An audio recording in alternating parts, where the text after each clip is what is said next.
Got Games episode 12, and in this episode I show you all the games that I bought since last time. I have some PS1, 2, 3, 4 and 5 games, and I got 2 games for mobile consoles. Before I show you the games, I'm gonna show you my very first Amiibo, and that is the Ocarina of Time version of Link, which you can use in some video games. I was hoping that I get the outfit. That's the main reason that I bought it. It mentions here rare equipment or a weapon, so I was hoping I get the outfit, so I just not so sure now. Yeah, they got restocked in my store and I decided to pick this one up. It's basically like a 16 bucks DLC, to be honest. The first game is Crisis Core Final Fantasy VII for the PlayStation Portable. It's just that I like to have my favorites one, and I have like the God of War games and the Metal Gear Solid game, the Peace Walker game, and now I'm adding this one because I must say this might be even the best PSP game. The graphics are phenomenal, gameplay is superb, so I would still not recommend to buy it right now because this game got a remake. It's available for PS5 and 4, so there's not really a reason why you should buy this game unless you're collecting PSP games. Anyhow, this one comes with the UMD and the 2 manuals. It has 2 manuals because this is the Canadian version, and it comes one manual in French and the other one in English. The next game is Splinter Cell 3D for the Nintendo 3DS. If you want to experience Splinter Cell Chaos Theory in the worst possible way, I picked this one up. This one is also complete with manual and the cartridge. I mean, it's not really like the worst Nintendo version of a Splinter Cell game, but I'm feeling like the controls are kind of weird because you control Sam Fisher with a left analog stick, and with the buttons you're controlling his vision. It's a combination of the touchpad as well.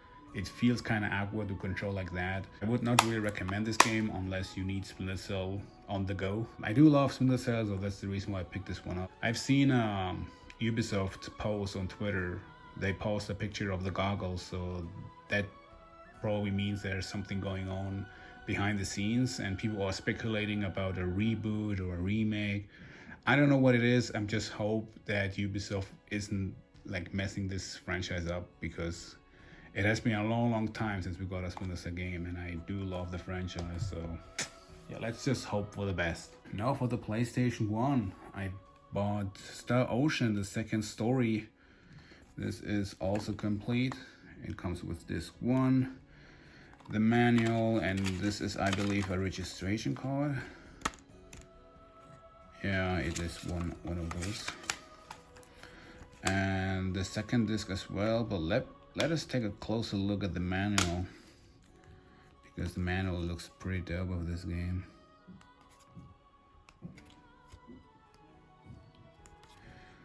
So yeah, I think this is everybody's favorite of the franchise. I love the PlayStation 2 game, and that was for a long time actually my favorite of the franchise. Now I must admit that the second story, I have very foggy memories with the game, so I have to definitely play this one again because it has been such a long time when I played this game. The second disc. I tried this game for around about half an hour and I must say the game is pretty good. The story starts really intense. There is this scene where Cloud goes into the village and that scene has that background music, and nostalgia really hit me hard because I remember when I was a kid and I played that game, that scene put a smile on my face back then. I was like, yeah, this game is gonna be I think I'm gonna have a good time with this game. And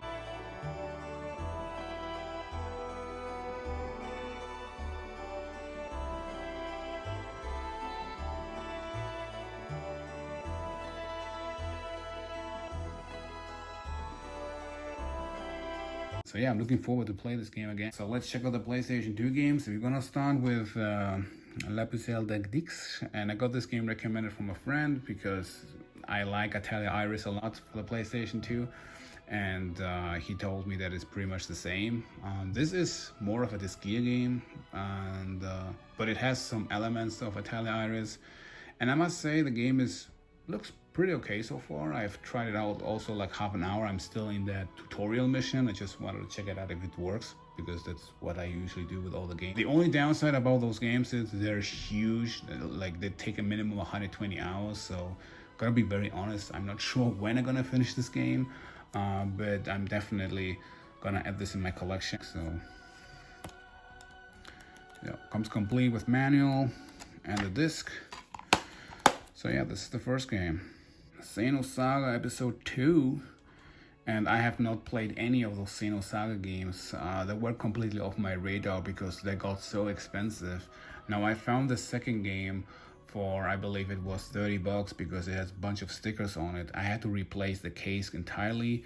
The inlay had some stickers on it. I got them removed because they weren't like pressed that hard. I got them removed pretty good. This is the result. You can see here that I put a lot of pressure on the inlay though. But yeah, the result is pretty good. There's still some glue stuff, I think, on the inlay. But nonetheless, the result is pretty good. And the game comes complete. And I think the discs are actually also in a good condition, so that surprised me a lot. As you can see, there are no scratches. So yeah, so, and this is the manual. Should we take a look at that? So I'm gonna try to get the third game as well. I have, like I said, I have never played any of those Xeno Saga games, but I have episode 1 and now episode 2, so I'm gonna try to hunt episode 3, but I know that it's gonna be like a triple-digit numbers when it comes to the price. So yeah, I'm gonna try to do my best to hunt it and get it, but yeah, it's gonna be super expensive. Like there is no way in hell like you can find this game occasionally lying around in a thrift store or Goodwill, so it's just simply not possible. There's like a very small 0.something% of a chance that you can find it maybe in a flea market, but yeah, it's just simply too rare. But I'm still gonna try to get it. The next PlayStation 2 game is Fighting Fury, and if you think this has something to do with Fatal Fury, then you're wrong, because this is the video game adaptation of the anime series Baki. The game itself isn't that great, to be honest. One of the most clunkiest fighting game ever. I mean, if you really just want to experience some bizarre fighting games, you might want to give this one a try and play it on emulator or so. I bought this game because I found it for $3. And this is the PAL version because this game has been only released in Europe and Japan, I believe. And the game itself is kind of meh, to be honest. I would definitely not recommend it. Like I said, I only bought it because it was $3. If you like Baki, I would probably recommend Garuden, Fist or Twist. This is a video game adaptation of the manga Garou from the same creators of Baki. So you're gonna see a resemblance of the characters and the design over there as well. And the game is pretty good. I would recommend that one. Now let's go to the PlayStation 3 games. The first game is the Biohazard Revival Selection. This is the only physical version for the PlayStation 3 of Resident Evil 4 and Code Veronica. Now unfortunately it's completely in Japanese. The language barrier shouldn't give me any issue, I believe, for Resident Evil 4. I can't tell with Code Veronica since I have only beat the game once on the Dreamcast, and that was really long ago. So this is how it looks, the manual. So yeah, Resident Evil 4 is one of my favorites, so that's why I picked it up. The next game is a massive overhyped game that I've seen in any PlayStation 3 collections and any hidden gem video, and that is 3D Dot Game Heroes. It's also complete with the disc and the huge fat manual you can see here. So the game, if you see gameplay footage, it's pretty much a combination of A Link to the Past, Zelda: A Link to the Past, and with the design of Minecraft. I've played it almost an hour, so it's don't get me wrong, it's not a bad game, but I have the feeling that this game is massively overhyped. It's not bad. I would even say it's actually good, but the price is very expensive with this, and the people are, I don't know, the videos I've seen, people are hyping it up, and yeah, like I said, in my opinion, it's a bit too overhyped. Okay, now let's check out the PlayStation 4 games. The first game is the Hitman Steelbook Edition. Just wanted to have the Steelbook because it's one of my favorite Steelbooks, and I wanted to have the Steelbook for so long because look at how cool this one looks. I really just want to add this in my collection. That's all.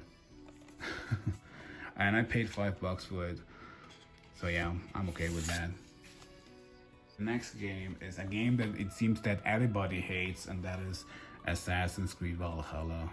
I switched the inlay with female labor. Should we take this to your chamber? This is how she talks. She sounds like she's smoking 5 packs of cigarettes every day. I am Norse. What makes you think I want to hear you talk? Maybe I'll take my payment in flesh. Chop off his leg. It does not need to be a clean cut. No need to sharpen your blade. I do like Valhalla a lot. I have spent it around about 250 hours, and I have played the game on Xbox, but I also wanted to have the physical version of it. So I got that for the PlayStation 4. Next game is Yakuza Mummy 2. I bought the Steelbook edition. I still haven't opened it up yet because I didn't have much time. I've still played so many games this month.